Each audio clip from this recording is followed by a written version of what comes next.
What I'm interested in, one of the last things you were talking about, Tim, was the Get Rich video. Yeah. And Frank Kern goes through 4 things. Yeah, that's right, yeah. Do you remember what While he's walking around his mansion. He was saying have a plan. So he said when you're, for 2009, for the first quarter, he's got like a plan of making X $1,000 a month from his, setting up a system that will bring in X $1,000 a month.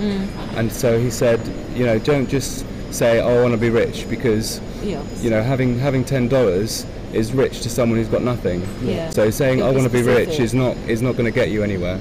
But if you say, right, for the first quarter of 2009, I want to be heading towards a point where I'm making, a very precise number per month. If you don't know where you're going, how do you know when you get there? Do you know what I mean? So to say I want to be rich, you've got to visualise it, haven't you? Well, yeah.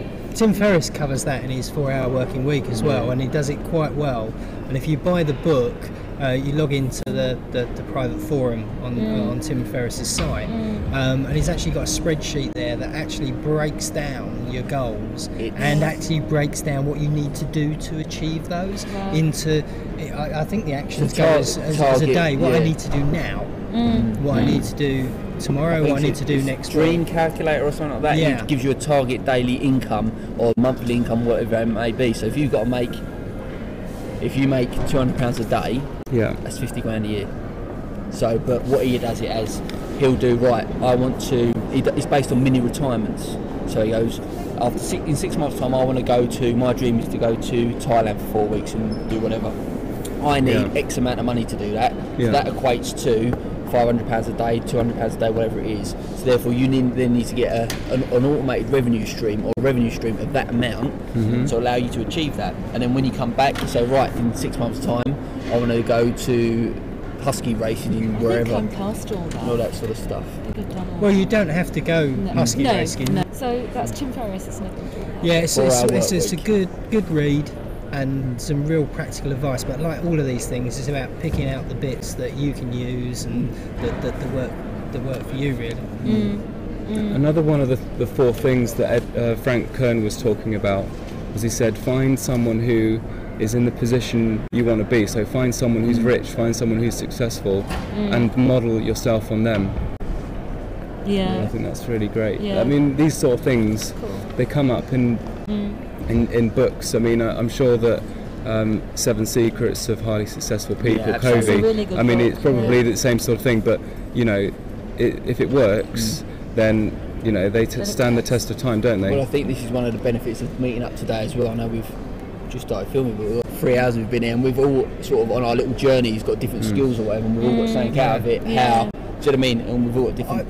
What I've always found with, I've read Covey's book, Tim Ferriss's book. I've, over the years, read a number of get rich quick books and business books and all those sorts of things. But some of the problem then comes to actually applying that in real life. In my situation, I'm married, 3 kids, I work full time. When do I do all this? But you have, if you want it, then there is no choice. You have to literally make the gaps in the day to do it, and there is no easy way. And if your life, your personal life doesn't enable you to have that time, then maybe you just can't do it, and you have to reset something that. you want to do so much that it is. But you have to be careful as well, because my wife is just not interested at all in that side of things. So I can't say to her, like, I've got to spend 5 hours a week doing this. No, of course. I have to fit it in around so it doesn't disrupt the rest of it. But it is always about trying to fit those things into perspective. You look at Peter Jones from Dragon's Den. I mean, he lost when he first started in business, he lost absolutely everything, including his wife, his first marriage.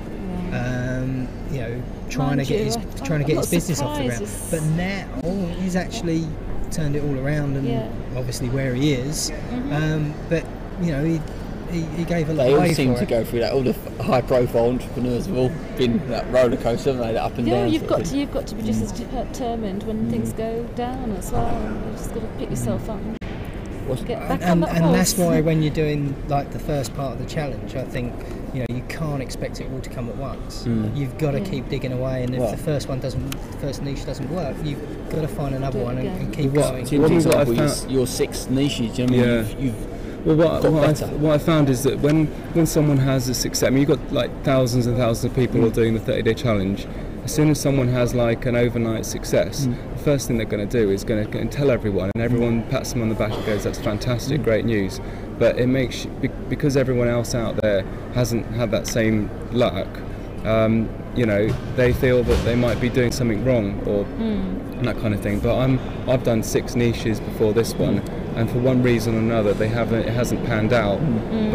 But I'm always looking that the niche that I'm doing now is going to be the one, and I think you've just got to keep believing that. I mean, you can, you know, It's a bit noisy now. you can. I think it's going to be all right. Yeah, I think as long as you, you know, I think you've just got to be in for the long term, haven't you? Just not give up. Yeah. I read something the other day that said luck.